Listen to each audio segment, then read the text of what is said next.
Hey guys, it's Jordan and welcome back to my channel. Today we're going to be talking about everything that I did in November. Let's just go ahead and get right into the books that I read. The first book I read this month was There's Someone Inside Your House by Stephanie Perkins. This is a 1980s slasher inspired book. It's about a young girl who grew up in Hawaii. However, because of her parents' very tumultuous divorce, she's forced to move to Nebraska to live with her grandma. While she's there, all these murders start happening among her classmates. Also, like a side caveat to that is there is a romance between her and a boy at her school. I ended up really enjoying this book. I thought it was exactly what it was marketed as. It was a campy 80s slasher book with a romance. And I feel like the romance was totally to be expected because this is Stephanie Perkins, who wrote Anna, Lola, and Isla, which are very fluffy contemporary romances. I see a lot of people saying that they don't like this book. They're not liking it for being what it is, even though they knew that's what it was going into it, which makes no sense to me. In my opinion, it did exactly what it was supposed to do. I was incredibly creeped out while reading this book. There were more than one instance where I was reading alone at night. Noises happened and I thought that I was gonna be murdered in my sleep or something. So it definitely put me on edge. It definitely made me feel a lot of like anxiety while reading the book. One thing that I wish would have been held back is that the killer is revealed pretty early on in the novel and then continues to murder people after they are revealed. I think it would have been better if those murders happened before the reveal, just to kind of keep the suspense alive. I was suspicious of a lot of the main characters. Once the murderer was revealed, it kind of took away some of that suspense. It didn't take away any of like my personal paranoia that I was gonna be like murdered in my house. But the one thing that I really didn't like about this book is Makani's backstory. There's all this mystery surrounding her and why she really had to leave Hawaii. I did not like the reveal of what those things were. I thought it was unnecessary to the story. I feel like just her moving to Nebraska because of her parents' divorce would have been sufficient. I don't think that all this suspicion around her was necessary, or if she wanted to create suspicion around this main character, she should have done something different because I did not like that reveal. Because of that particular facet of the book, I ended up giving this a 4 out of 5 stars. The next book that I finished was Lair of Dreams by Bray, and I listened to this on audio, and oh my goodness. Can we just talk about this audiobook for 1 second? I know that like we're here talking about like the actual content of the book, but I need to mention the audiobook. Denry Lavoie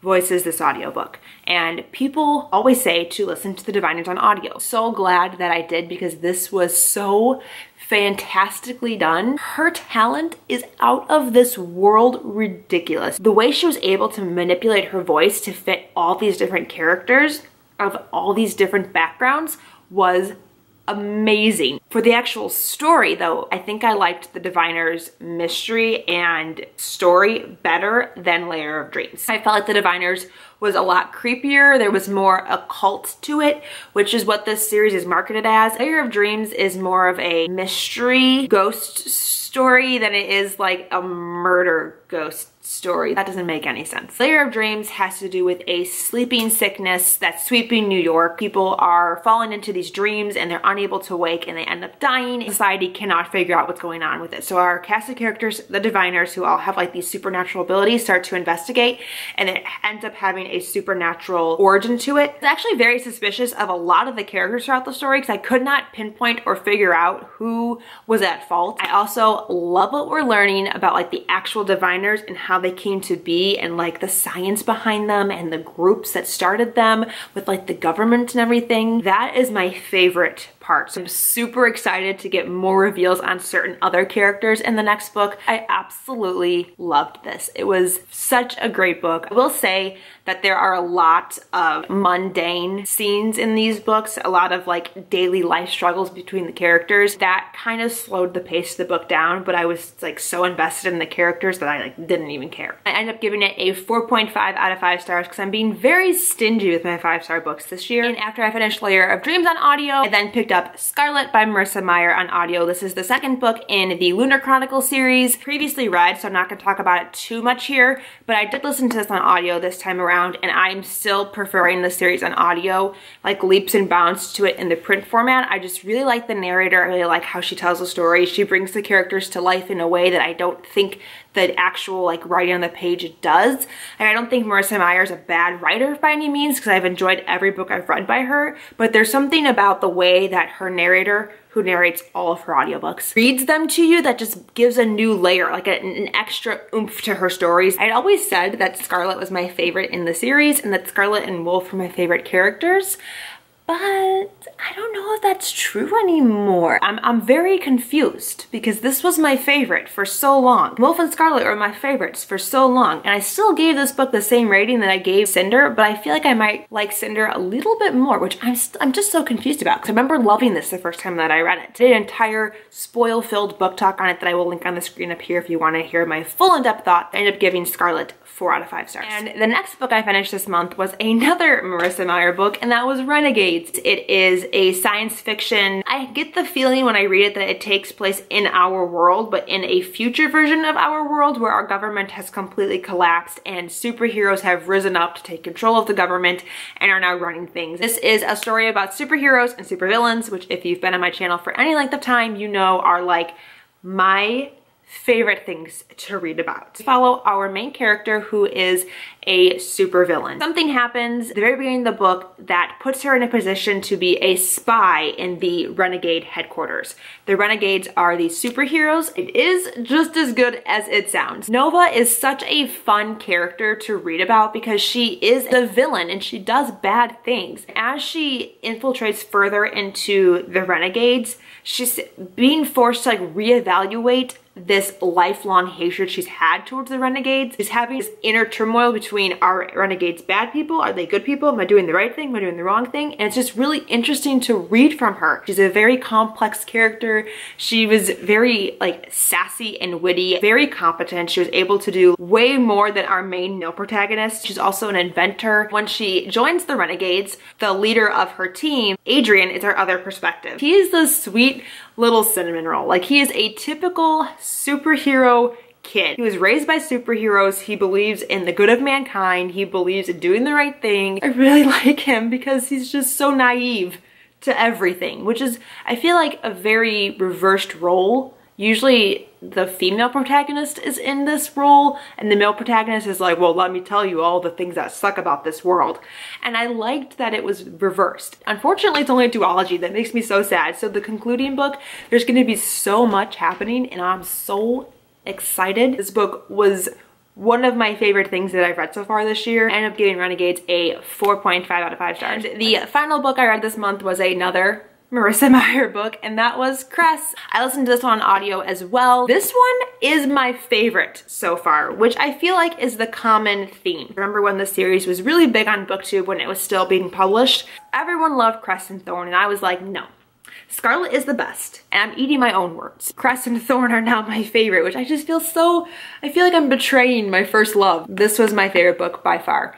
Cress and Thorn are so much better when they're in audiobook form because you really get to hear the snark and the sass of Thorn in a new way that I did not get when I read the book. I also feel like Cress's innocence and her Rapunzel-esque nature comes across a lot better in audiobook. Like, I got so much more Tangled vibes listening to the audiobook than I ever did reading the book in print form. Just like Scarlet, I have an entire book talk on this that I posted like 2 years ago that I will link on the screen if you want to hear my more in-depth thoughts. But this one is definitely my favorite in the series so far. I cannot wait to finally get to Winter. I haven't ever read Winter. That's gonna be the first book that I will be listening to for the first time without having to be a reread. I ended up giving Cress a 4.5 out of 5 stars. There was one book that I read for a majority of the month that I ended up DNFing because the library took my copy back. And to be honest, I wasn't very sad about it. I had to be put back on the wait list and I finally just got the audio version of it, and that is Stalking Jack the Ripper. I'm still reading this. I feel like I've been reading this book forever.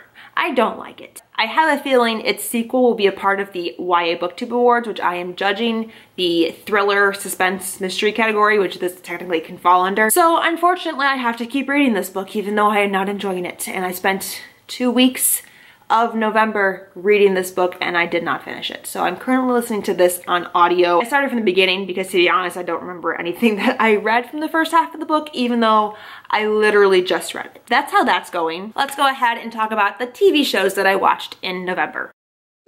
I watched a whole bunch of Thanksgiving episodes actually on Thanksgiving, and I think that's like the only TV I watched all month. I watched a whole bunch of Friends Thanksgiving episodes and How I Met Your Mother Thanksgiving episodes, you know, Slapsgiving. And I think I watched maybe like 1 or 2 episodes of The Gifted, and that's really all I watched. I've been busy. I did not watch anything warranting us talking about. So let's just go ahead and get right into the movies.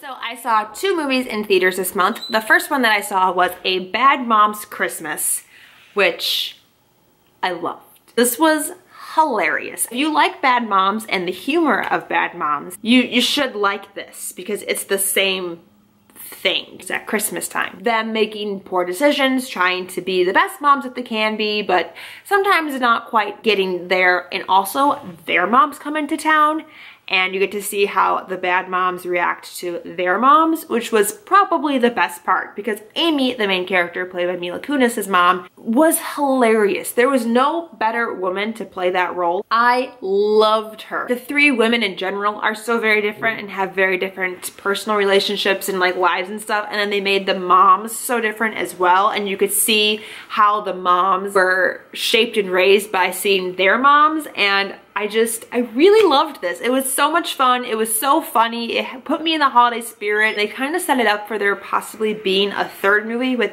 the moms of the moms going to Las Vegas for New Year's. I think that would be hilarious. I can't wait to watch this again. So my camera overheated. It's been a hot minute. I don't remember what I was talking about, so let's just go ahead and move on to the next movie that I saw this month, which was Thor Ragnarok, which was amazing. Leaps and bounds better than my expectations were for it.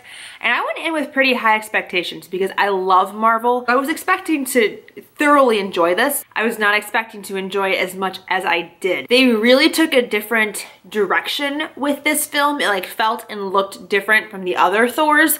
The other Thors are not my favorites in the MCU. It was so much funnier. They utilized Chris Hemsworth's comedic ability in this movie more than they have ever used in any previous Avenger movie ever. I didn't even know he was capable of being this funny. I was so excited to see Hulk again, to see those 2 interact and like what they've been up to since the last Avengers movie, because we haven't seen them since Age of Ultron. Really liked the mythology we got with Hela, the main villain in this movie. Liked seeing what Marvel did, like how they interpreted the myth of the goddess Hel, how they changed the mythology to fit with the MCU mythology, and I just really liked it. It was so well done. One thing that I would have really liked to see in this movie that we did not get is references to the last Infinity Stone. Infinity War is quickly approaching. It's next year in like May, and we still don't have confirmation of the last Infinity Stone. No hints about it were really explored. The only place I could think of where the stone would be is either